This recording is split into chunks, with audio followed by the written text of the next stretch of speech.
இதெல்லாம் சரி பண்ணி கொடுக்கணும். கொடுக்குறதுக்கு உங்களுக்கு வேலை நான் என்ன கஷ்டப்படுறேன். இது போயிட்டு கையில் போய் நான் கஷ்டப்பட்டு படுற மாதிரி தெரியும். என் குடும்பம் நம்ம கிடையாது. வீடு கட்டாத இருக்கேன். வீடு கட்ட முடியாதம்மா. கையில பணம் காசுகளே நீ வச்சிருந்தாலும் வீடு கட்ட முடியாது. அஸ்திவாரத்திலே செய்வன பிரச்சனை.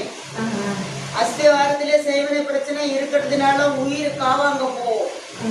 உயிர் காவ யாரோ காவ போவோம் அப்படின்னு கேட்டீங்கன்னா கொத்தனார் மேஸ்திரிகள் வேலை செய்யறவங்களுக்கு யாராவது ஒருத்தருக்கு உயிர் காவ போகும். அதனால செய்வன பிரச்சனை எல்லாம் தீர்த்துக்கிட்டு இந்த தம்பிக்குள்ள பிரச்சனை எல்லாம் தீர்த்துக்கிட்டு நல்ல முறையில் வேலை வாய்ப்புக்கு அனுப்பலாம். குடும்பஸ்தானத்துல சண்டை சச்சரவுகள் எதுவும் இல்லாத உயிர் ஆபத்துகள் இல்லாத பார்க்கணும். உயிர் ஆபத்துகள் இருந்தால் எதுவும் செய்ய முடியாது. இன்னைக்கு ஊருக்கு பார்த்தீங்கன்னா உங்களோட குடும்பஸ்தானத்தை பார்த்தீங்கன்னா தேரோட்டமா தான் இருக்குது. எல்லாரும் பார்த்து இன்னைக்கு சிரிக்கக்கூடிய நிலைமை. அன்னைக்கு சிரிக்கல, இன்னைக்கு சிரிக்கிறாங்க. இது எல்லாமே கொஞ்சம் கஷ்டத்துல தான் இருந்துட்டு இருக்கு. இது எல்லாத்தையுமே நம்ம நீக்கணும்.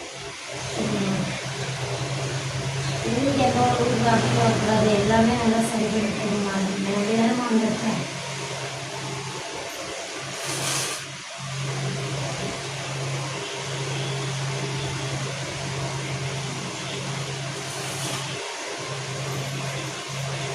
சொல்லுக்கு அடங்கி இருக்கணும்ப்பா. தண்ணி கிட்ட போகக்கூடாது. வண்டி ஓட்டிட்டு போகும்போது பார்த்து போகணும், பார்த்து வரணும். ஏன்னா வண்டியிலே ஆக்சிடென்ட் இருக்கு. விளக்கம் புரியுதா? வண்டியிலே ஆக்சிடென்ட் அப்படின்னு